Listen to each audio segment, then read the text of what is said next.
નમસ્કાર મિત્રો, ખાસ કરીને આજના વિડીયો આપણે માહિતી આપવાની છે કે જે આપણે શિયાળુ પાકનું વાવેતર કર્યું છે, ઘણી જગ્યાએ આપણે બિયારણ છે ઉગાવવામાં તકલીફ થઈ છે, ઘણી જગ્યાએ આપણી જમીનો પણ ખરાબ થઈ રહી છે। આ પાછળનું કારણ છે નિંદામણ નાશક દવાનો વધુ પડતો વપરાશ। એટલે આ વિશેની સંપૂર્ણ માહિતી આપવાની છે। પણ સૌપ્રથમ હું આપને એ જણાવી દઉં કે આવનારા દિવસમાં આપણે ખેડૂત મિટિંગનું આયોજન કરેલું છે, જેની અંદર ખેડૂત મિટિંગ છે એ છે તારીખ 20 ડિસેમ્બર 2025 અને શનિવારના રોજ સમય છે સાંજે 4 વાગ્યાનો। મિટિંગનું સ્થળ છે રાજલધામ ગોરાસર, ગામ ગાગોદર, તાલુકો રાપર અને જિલ્લો કચ્છ। ત્રીજી ખેડૂત મિટિંગ છે એ છે તારીખ 21 ડિસેમ્બર 2025 અને રવિવારના રોજ સમય છે સાંજે 4 વાગ્યાનો। મિટિંગનું સ્થળ છે રાયમલ બાપાની મઢી, કૃષ્ણનગર, ગામ અમરાપર, ખડીર, તાલુકો ભચાઉ અને જિલ્લો કચ્છ। આ તમામ ખેડૂત મિટિંગની અંદર આપણે હવામાન અને ઝેરમુક્ત ખેતી વિશેની અગત્યની માહિતી આપવાના છે। એટલે જે મિત્રોને જે સ્થળ નજીક પડતું હોય એ સ્થળે તમામ ખેડૂત ભાઈઓ મોટી સંખ્યામાં આવવા માટે મારું ભાવભર્યું નિમંત્રણ છે।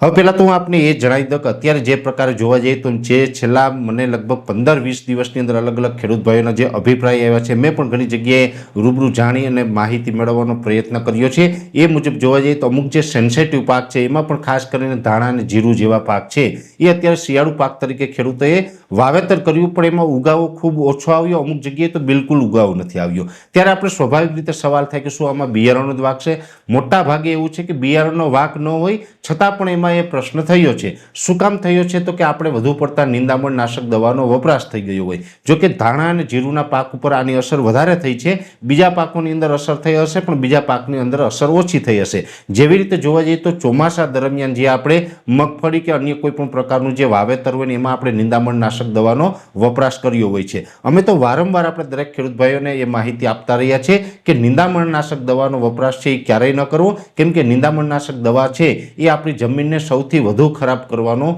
કામ કરે છે। એટલે નિંદામણ નાશક દવાનો વપરાશ ન કરવો। ઘણી વખત ઘણા બધા ખેડૂત ભાઈઓને એવા સવાલ પણ આવતા હોય છે કે નિંદામણ થાય છે, મજૂર મળતા નથી। મજૂર મળતા નથી એ આપણી સમસ્યા ચોક્કસથી છે, પણ એનો મતલબ એવો નથી કે મજૂર નથી મળતા એ ભોગે આપણે આપણી જમીનને ખરાબ કરવી। મજૂર ન મળતા હોય તો પણ આપણે જાતે થોડુંક કામ કરવું જોઈએ અથવા તો કોઈ બીજી વૈકલ્પિક વ્યવસ્થા કરવી જોઈએ, પણ બને ત્યાં સુધી આપણે નિંદામણ નાશક દવાનો વપરાશ ન કરવો જોઈએ। એમાં પણ ખાસ કરીને નિંદામણ નાશક દવાનો જ્યારે આપણે વપરાશ કરીએ છીએ, મોટાભાગે કોઈ પણ પાક હોય એમાં નિંદામણ નાશક દવાનો વપરાશ ત્યારે જ કરી શકાય કે જે પાક છે એ 30 દિવસ કરતાં મોટો થયો હોય। જો 30 દિવસ કરતાં પાક નાનો હોય ને એ પાક ઉપર આપણે નિંદામણ નાશક દવાનો છંટકાવ કરીએ છીએ તો એ પાક છે નબળો પડી જાય, બળી જાય અથવા તો કોઈને કોઈ બીજી આડઅસર એમાં આવતી હોય છે।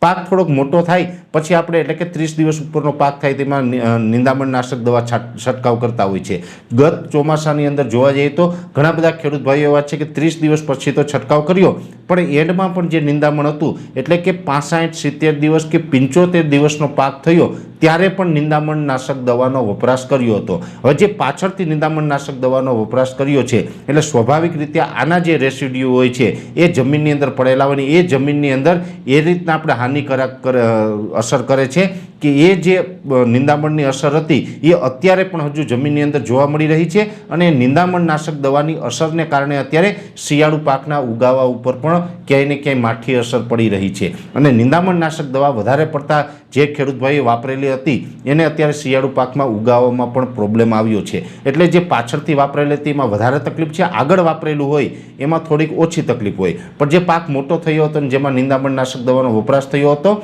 એમાં અત્યારે ઉગાવવામાં બહુ મોટો પ્રશ્ન છે એ ખેડૂત ભાઈઓને જોવા મળી રહ્યો છે। એટલે આ નિંદામણમાં જે રીતે અત્યાર સુધી આપણે અસર કરે છે તો આપણે વિચારવાનું છે કે એ આપણી જમીનની અંદર જે આપણે નિંદામણ નાશક દવા આપણે વાપરેલી છે એ અત્યાર સુધી જો ઉગાવવામાં અસર કરતી હોય તો જમીનમાં બીજી પણ કેટલી માઠી અસર કરી શકે છે। જમીનમાં રહેલા જે લભ્ય સ્વરૂપમાં તત્વો હોય છે એના ઉપર પણ અસર કરે છે। જમીનની અંદર સૂક્ષ્મ બેક્ટેરિયાને જે અળસિયા હોય એને પણ નાશ કરવાનું કામ કરે છે ને અંતે વારંવાર જે આપણે નિંદામણ નાશક દવા વાપરીએ છીએ એને કારણે આપણી જમીન પણ નબળી પડે છે, જમીનની ફળદ્રુપતા પણ ઘટે છે ને જે સેન્દ્રીય કાર્બનનું લેવલ જમીનની અંદર હોય એ પણ ઘટે છે। અને સાથે સાથે નિંદામણ નાશક દવાનો વપરાશ જે ખેતરની અંદર વધુ થતો હોય એ ખેતરની અંદર કોઈ પણ બિયારણ વાવીએ એમાં ઉગાવવામાં પણ આપણે તકલીફ થાય છે, એટલે કે ઉગાવો ઓછો આવતો હોય છે। એટલે હંમેશા દરેક ખેડૂત ભાઈઓને અમે એ ભલામણ કરતા રહ્યા છે કે હંમેશા નિંદામણ નાશક દવાનો વપરાશ ટાળો। નિંદામણ હોય બને ત્યાં સુધી હાથે જ નીંદવાનો આગ્રહ રાખો, જેથી કરીને આપણી જમીન પણ ખરાબ ન થાય અને આગળ જે આપણે પાક વાવીએ છીએ એના ઉપર માઠી અસર ન પડે। એટલે ખાસ દરેક ખેડૂત ભાઈએ આ કાળજી રાખવાની છે. ને એમાં પણ જે નિંદામણનાશક દવાનો વપરાશ થાય એમાં અત્યારે જે શિયાળુમાં ઘઉં વાવેલા હોય ઘણા ખેડૂત ભાઈઓ તો એવી પણ ભૂલ કરે છે કે ઘઉંની અંદર પેન્ડીમિથાલિન, ઓક્ઝીફ્લોરફ્યુન વગેરે દવા છે પાણી સાથે પીવડાવી દઈએ. હવે જો આપણે પાણી સાથે કોઈ પણ કેમિકલ જમીનની અંદર પીવડાવીએ છીએ તો સ્વાભાવિક રીતે નિંદામણમાં તમને રાહત કરતું હશે, પણ એ કેમિકલ જમીનની અંદર જાય એને કારણે જમીનમાં રહેલા અળસિયાઓ અને સૂક્ષ્મ બેક્ટેરિયાઓ છે એ મરી જાય છે. અને અળસિયાઓ અને સૂક્ષ્મ બેક્ટેરિયાઓ મરી જાય તો આપણી જમીનની ફળદ્રુપતા ઘટી જાય, અને ફળદ્રુપતા ઘટી જાય છે તો પછી ઉત્પાદન પણ આપણે ઓછું થઈ જતું હોય છે. એટલે આપણે જે વારંવાર નિંદામણનાશક દવાનો વપરાશ કરીએ છીએ, કેમિકલ દવાનો વપરાશ કરીએ છીએ, એને કારણે જમીન ખરાબ થાય અને પછી આપણે કાયમી માટે બિયારણ ઉગાવવામાં પણ તકલીફ થાય છે. ને એને કારણે મોંઘા બિયારણ જે આપણે લઈએ છીએ એનો ઉગાવો પણ આવતો નથી ને આપણો પાક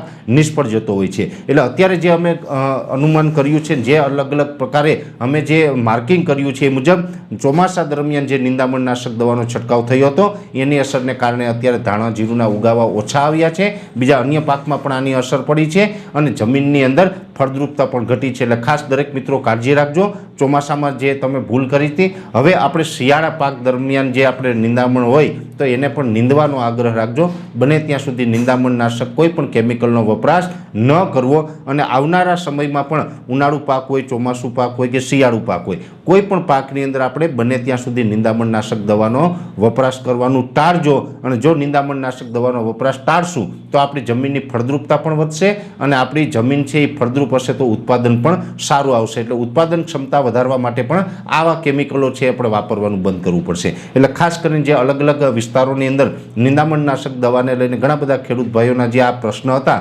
એને લઈને મેં આ એક અપીલ કરતો વિડીયો બનાવ્યો છે. વિશેષ માહિતી છે નેક્સ્ટ વિડીયોમાં આપવામાં આવશે. અત્યારે આ વિડીયોની અંદર એટલું જ. અંતમાં દરેક મિત્રોને વિનંતી રહેશે કે આ વિડીયોને લાઈક આપીને દરેક ગ્રુપમાં શેર કરી દેવો. યુટ્યુબ ઉપર જોઈ રહ્યા હોય તો ચેનલને સબસ્ક્રાઈબ કરજો અને ફેસબુક પેજને ફોલો કરજો.